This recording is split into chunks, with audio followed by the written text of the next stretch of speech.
So get rid of all the events. The shifting balance of power in the Middle East as the death of a prominent Saudi journalist damaged the U.S.-Saudi relationship. Will international outrage diminish Saudi Arabia's influence in the Middle East? And we'll examine the impact of the Saudi crisis on past and present conflicts. Welcome to Plugged In. I'm Jim Malone, filling in for Greta Van Susteren. On today's show, the delicate balancing act of power in the Middle East and the fallout from the murder of Saudi journalist Jamaal Khashoggi. VOA has an exclusive interview with the U.S. Secretary of State Mike Pompeo on the importance of Saudi Arabia as a key U.S. ally and one of the major players in the Middle East. We will also get insight from former Ambassador Gerald Feierstein, who's had extensive diplomatic experience in the region with 9 overseas postings, including in Saudi Arabia. And we also have a full complement of VOA correspondents who've been covering this issue from the very start. We are live on Facebook at Voice of America, and we want your comments and questions.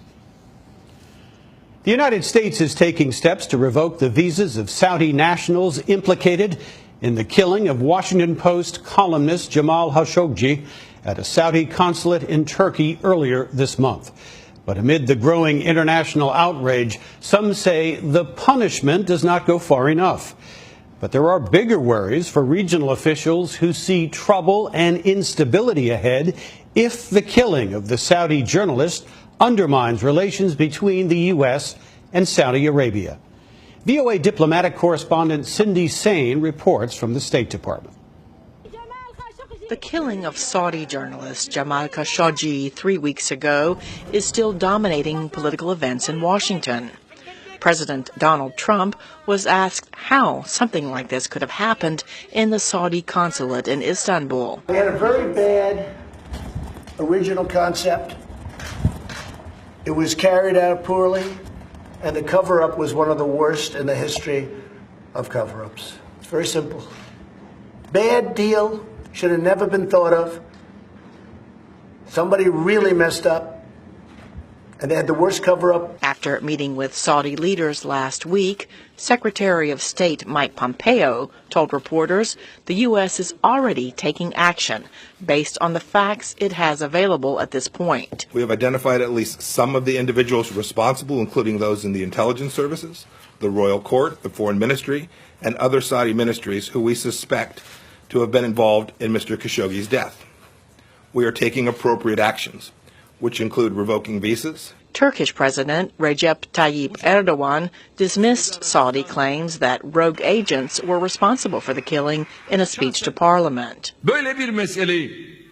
Blaming some intelligence members for this matter will satisfy neither us nor the international community. The conscience of humanity will only be satisfied once everybody's called into account, from those who gave the orders to those who carried them out. Erdogan did not mention reports of an audio tape of the actual killing. Some experts say Erdogan may want to use the information he has as leverage. At the very least, the Turks want something, and if they get what they want, there will never have been an audio, there will never have been a video, there will never have been pictures of visas.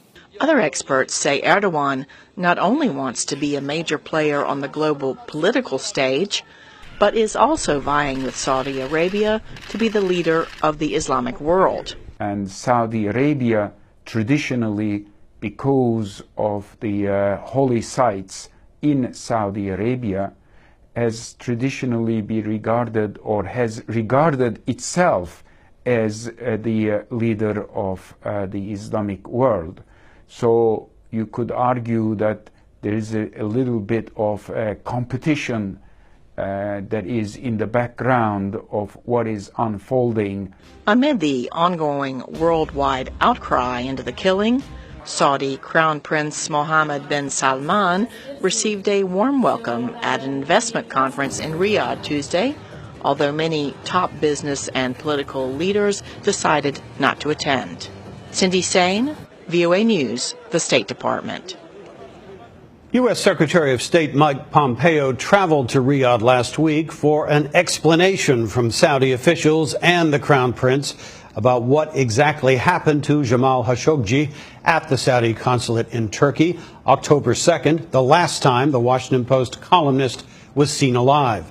The secretary then flew to Ankara for a briefing by Turkish intelligence officials, who were the first to claim that Khashoggi had been tortured and killed. VOA contributor Greta Van Susteren had an opportunity to speak exclusively with the Secretary of State in Mexico. Now, Mr. Pompeo was reluctant to speak on the specifics of the case, but he did talk to us about the importance of U.S.-Saudi relations. They have been a strategic ally of ours since the early 1930s, and recently have been even more important. They've assisted us in pushing back against the world's largest state sponsor of terror, the Islamic Republic of Iran. They've been a great counterterrorism partner during our administration. We have economic ties with them that are deep and important, a broad spectrum of strategic relationships between the United States and Saudi Arabia. If the investigation turns out, and the investigation is ongoing, that the Crown Prince or the King or had deeper involvement that's being suspected, or people are saying in the media, that it's determined to be that, what can the United States do, or what should it do in light of the fact of its strategic importance? Well, the President has said that there'll have to be some response in the event that the facts turn out the way that you hypothesize that they will turn out. I'm not going to get into what those responses might be. We'll certainly consider a wide range of potential responses. But I think the important thing to do is that the facts come out. When I traveled to Saudi Arabia, I met with the King, I met with the Crown Prince at great length, I met with Foreign Minister Jubair, and I made very clear to them that the United States takes this matter very seriously, that we don't approve of extrajudicial killings, that we don't approve of that kind of activity, that it's not something consistent with American values, and that it is their responsibility, as this incident happened in their consulate, it's their responsibility to get to the bottom of this, to put the facts out clearly, accurately, completely, transparently, in a way that the whole world could see. And once we've identified the fact set, then they have the responsibility in the first instance to hold accountable those inside the country that may have been involved in any wrongdoing. All right, Turkey's been at odds with Saudi Arabia. This certainly has put them at greater odds in light of what's happened. What's the strategic importance of Turkey to the United States? So my second stop this week was in Ankara. I met with President Erdogan and my counterpart, Mevlut Çavuşoğlu. We have deep relationships. They're a NATO ally. We have had challenges with them. They had held Pastor Brunson. They still continue to detain 3 locally employed people who were at our embassy there. So there are still many challenges in this relationship, but they set it an incredibly important place, and they always will. The bridge between Europe and the Middle East. And as a member of NATO, we need to work to continue to improve that relationship so that we can work together to achieve the ends of NATO and ends in places where Turkey and the United States have overlapping interests, including the challenges that are in Syria today. I think there are real places where we can work with Turkey in Syria to get better outcomes for the Syrian people. For more on the international reaction and the potential impact it might have on U.S. policy towards Saudi Arabia and the Crown Prince, we're joined in studio now by VOA State Department correspondent Cindy Saine and our colleague on Capitol Hill, our Senate correspondent Michael Bowman. Welcome to both of you. Cindy, let me start with you. What kind of responses has the administration given along now for several days? And the piece you did, there was a very strong comment from President Trump about what he described as a cover-up on the part of the Saudis. Yes, many were surprised by that comment, Jim, because the administration has overall taken a very cautious approach and has said, let's wait until we get the facts, let's wait until we have a real explanation. And in some ways that they're still saying that, they have sent the CIA director, Gina Haspel, over. She's to be coming back shortly. There's different reports on what she may or may not have seen, how much of the intelligence that she's seen. But the administration has been cautious, and the president has said several times that he does not want to stop U.S. arms sales to Saudi Arabia, saying that it creates thousands and thousands of jobs in the U.S. So he's been cautious on that, although in his latest comments, a lot of observers have been looking at who ordered the killing, and does it go all the way up to the young Crown Prince, Mohammed bin Salman? And in his latest comments, the president said, well, the Crown Prince does seem to run everything over there. Perhaps he was responsible. So that's the furthest he's gone. He's saying that he hopes he's not responsible, but the U.S. has said that the facts will come out and they'll get to the bottom of it. Well, of course, we have members of Congress who are going to be key players in this, but there's been a great deal of debate in the Congress over the U.S.-Saudi relationship moving forward, and specifically how the U.S. should handle its relationship. Let's get a sampling of a couple of lawmakers about their reactions to the Saudi situation. I think this ought to be a relationship-altering event for the U.S. and Saudi Arabia, that we ought to suspend military sales, we ought to suspend certain security assistance, and we ought to impose sanctions on any of those that were directly involved in this murder. So we do have a relationship with Saudi Arabia that we should try to maintain, because the Saudis do provide very effective intelligence. They are a bulwark against Iran, and they have been working closely with Israel. You put all that together, we have to try to balance it. The world is not that simple. So let me turn now to our Senate colleague, Michael Bowman. I mean, a little bit of a sense there of this outrage on Capitol Hill about what's going on, but also this sort of realism creeping in about the intertwined nature of our relations with Saudi Arabia. What is your sense of the reaction so far? Well, right now, Jim, congressional revulsion over Saudi Arabia is pervasive. It's bipartisan, and it really predates the killing of this journalist. The Saudi air campaign over Yemen has been a major irritant. In fact, there was a resolution in the Senate that was beat back, that was defeated, to end the United States air support for refueling Saudi warplanes. But a Democratic member of the Senate Foreign Relations Committee told me, look, the killing of a journalist is horrible, but let's not forget that thousands and thousands of Yemenis have died as a result of this air campaign. What could happen? Well, already the Senate has invoked the Global Magnitsky Act, and that would compel the Trump administration to sanction those individuals found responsible for the death of the journalist. I already mentioned possible action on as far as the refueling of Saudi planes. That could come up again, and I suspect that it would have a greater likelihood of passage. And then you have the arms sale to Saudi Arabia. Arms sales typically go forward unless Congress intervenes to block them. I don't think that there's a huge amount of appetite among the Democrats for this arms sale right now. Among Republicans, as we saw in the clip, there is revulsion, but there is also a reluctance to get out in front of President Trump and out in front of the administration. And you do hear those who say that the last thing that we want to do is risk opening the door to Iranian hegemony in the Middle East. Cindy, where do we see the administration looking now? I mean, we've heard the comments from Secretary Pompeo, from the president. What are they going to be assessing as we go forward in terms of the investigation? Are they going to be listening to what the Turks have? Are they going to be waiting for what the Saudis conclude? Right, Jim. Well, Secretary Pompeo made very clear that the U.S. will draw its own conclusions. He said we're waiting to get information, as you say, from the Turks and from the Saudis, but he said we have our own intelligence on the ground, and he said whether we believe or not the shifting explanations that the Saudis have presented on what happened to Khashoggi.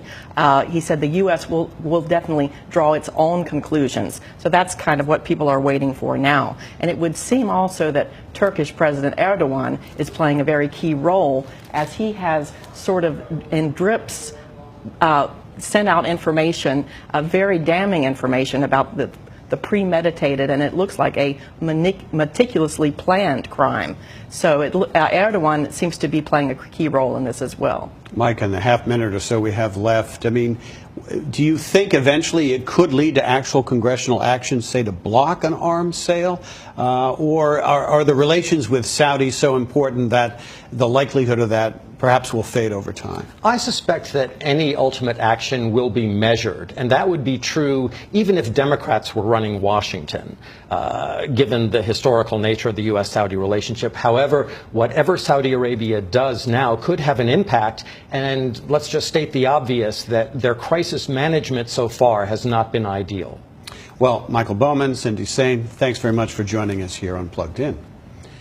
The killing of journalist Jamaal Khashoggi has sparked condemnation around the world, and the ripple effects are likely to be consequential for Saudi Arabia throughout the Middle East and beyond.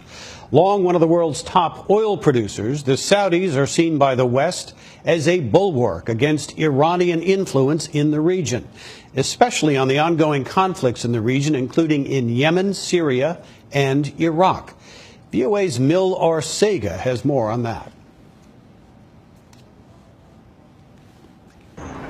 From the gleaming towers of Riyadh to the sheer volume of its oil exports, Saudi Arabia is a major strategic player in the Middle East. But behind the glitter, beyond the wealth, Saudi Arabia is engaged in a deadly proxy war with Iran, a war that has played out in bloody conflicts in Yemen, Syria, and Iraq. And now the fallout from Jamaal Khashoggi's death threatens the delicate balance between these two countries, tarnishing Saudi Arabia's image and its internal moves towards reform.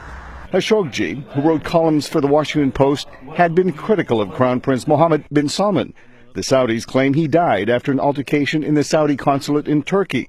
But much of the world remains skeptical, says former U.S. Defense Secretary Leon Panetta. If it is established that somehow either the Crown Prince or somebody at a very high level was involved in ordering this murder, I think that's going to further weaken his position in Saudi Arabia. The Crown Prince, once seen as a reformer, has fallen under increased scrutiny. His reputation severely damaged, according to Turkish analyst Serhat Güvenç. Mohammed bin Salman's image as a potential reformer has gone down the drain. Therefore, he's not going to be able to sell this soft power aspect of his personality. More broadly, Khashoggi's death highlights the risks of speaking out against governments in the Middle East, says Washington Post editor Fred Hyatt. You know, he was no enemy of Saudi Arabia. He wasn't anybody's enemy. He was a journalist doing his job, trying to, spark open debate about important issues. He was a patriot. Khashoggi's killing also brings a sharp focus on Saudi Arabia's relations with the United States, a close economic bond that goes back decades. Former U.S. Ambassador James Smith. And in my time there, we could have conversations about women's rights, human rights, the public space. And none of that is going on now because it is a transactional relationship focused mainly about money. The United States and other nations have long questioned Saudi Arabia's handling of internal dissent. The concerns over human rights have always been balanced by the importance of Saudi oil and its role as a counterpoint to Iran. Khashoggi's death is bound to spark wider discussion, says expert Robin Wright. This puts on the table all those issues that the West has opted to ignore for decades, and not just in Saudi Arabia, but across the region. But as we learn new details about Khashoggi's death, many are asking deeper questions about the future of Saudi Arabia's influence in the Middle East and beyond. Mil Arsega, VOA News.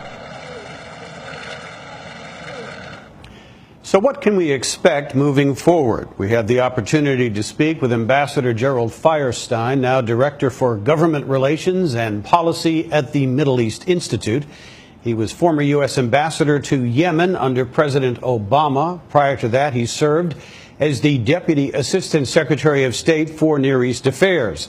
As a diplomat, he served in 9 overseas postings, including in Saudi Arabia, Pakistan, Oman, Lebanon, Jerusalem, and Tunisia.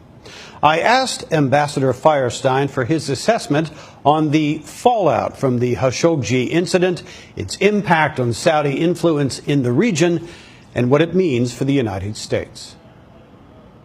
It's a difficult moment because I would say that it's probably the most serious problem, most serious crisis between the U.S.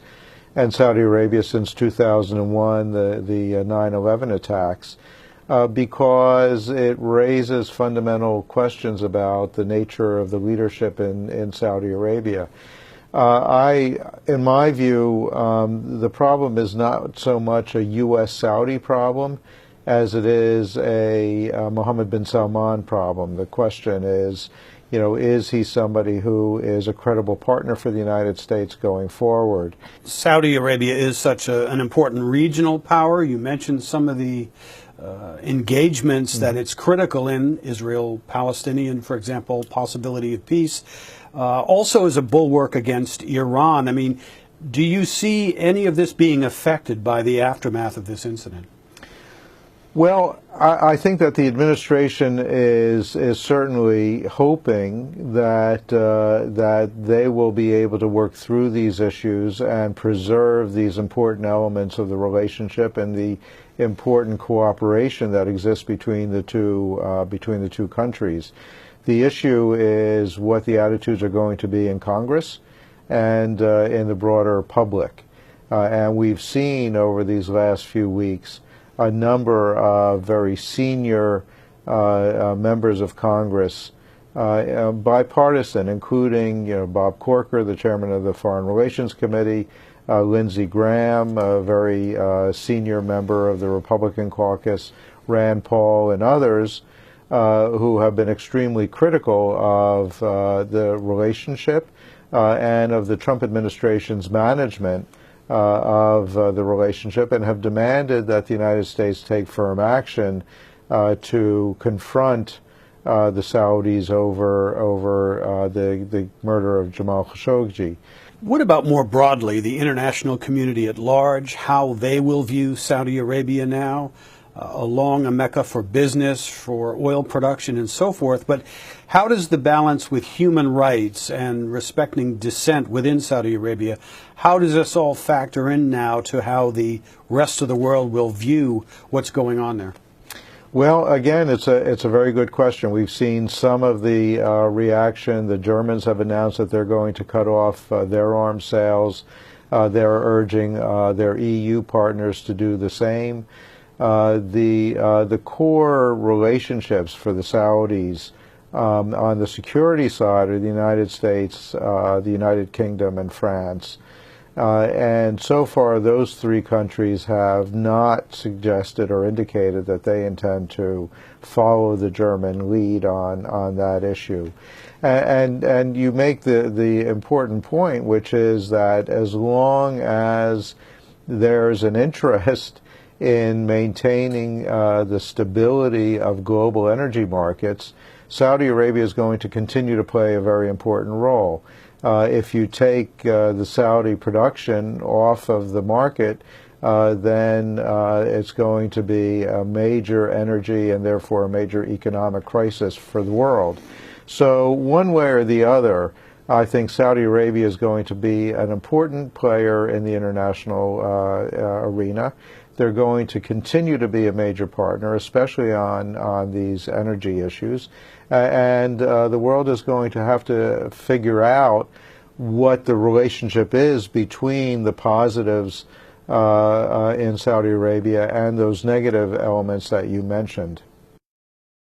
For the big picture on the developing crisis in Saudi Arabia and how events there might impact countries in the region, we are joined by VOA's Middle East and North Africa correspondent Heather Murdoch. Thanks for joining us. Great to have you in Washington. We can take advantage of that today. You met Jamaal Khashoggi some time back. Tell me about that. I met him at the beginning of 2016, and if you recall at the time, there was a major diplomatic crisis between Saudi Arabia and Iran. So I traveled to Saudi Arabia to cover the crisis, and I met with him in an interview. He was very influential inside Saudi Arabia at the time as a journalist and as a speaker, but he was also influential in how we saw Saudi Arabia, because he would speak with journalists very readily and was very outspoken, not always critical of the government, but always would speak his mind. What I've noticed in the last day or so, we've had this big conference going on in Riyadh, investment conference, and we saw the Crown Prince make an appearance there. He got an ovation. It struck me as though the Saudis definitely trying to project an image of trying to carry on business as usual. Yes, very much so. In fact, the Saudi press yesterday was all over pictures of the Crown Prince meeting with Khashoggi's son. And the headlines were that they were calling for an investigation and that they were consoling the family. And that the investment conference is going on. There was a headline this morning saying that all the top hotels were filled. Wow. The importance of Saudi Arabia as a linchpin in the region, people are going to be looking this now more than ever because of this focus on the Crown Prince, what happened to the Saudi journalists. I mean, how do you see this at the moment, the fallout in the region? Well, I think what's going to be interesting is how this impacts Saudi Arabia's relationship with Iran. Saudi Arabia and Iran are the two strongest powers in the region at the moment, and they are arch enemies. And right now, they are vying for power in Yemen and in Syria. And so I will be interested to find out how Iran reacts to it. At the moment, Iran is saying the U.S. is involved and that the prince has blood on his hands. I mean, do you see, from that comment, it sounds like you might expect the Iranians are going to try to exploit this for some sort of political gain? Sure, I think they will as much as they can. Right. And what about the role of Turkey in all this, though? This is interesting, isn't it? It is interesting, but I'm not quite sure exactly what Turkey wants. I mean, Turkey has laid out this evidence bit by bit. They must have known more from the beginning. But slowly they've been showing us what happened and how this crime supposedly took place. It has elevated Turkey's position in the region. It has possibly posed Turkey and Iran on the same side of a conflict, and it has definitely created a split between Saudi Arabia and Iran, and Turkey. Sorry. As you look at the region and you travel around the region a great deal, what do you think countries in the region are going to be looking for now as this situation sifts through over the next weeks and months? I think they'll be especially looking at the U.S. and Saudi relationship and how that falls out. I think they'll also be looking at the Crown Prince himself and if his power will remain consolidated. So the U.S., though, is still seen, because of its relationship with Saudi Arabia, as a very key player, and how they respond to this will be important. Yes, it will be very important. Well, Heather Murdoch, thank you very much for joining us today, and we wish you all luck as you return to your beat eventually in the Middle East. Thanks so much.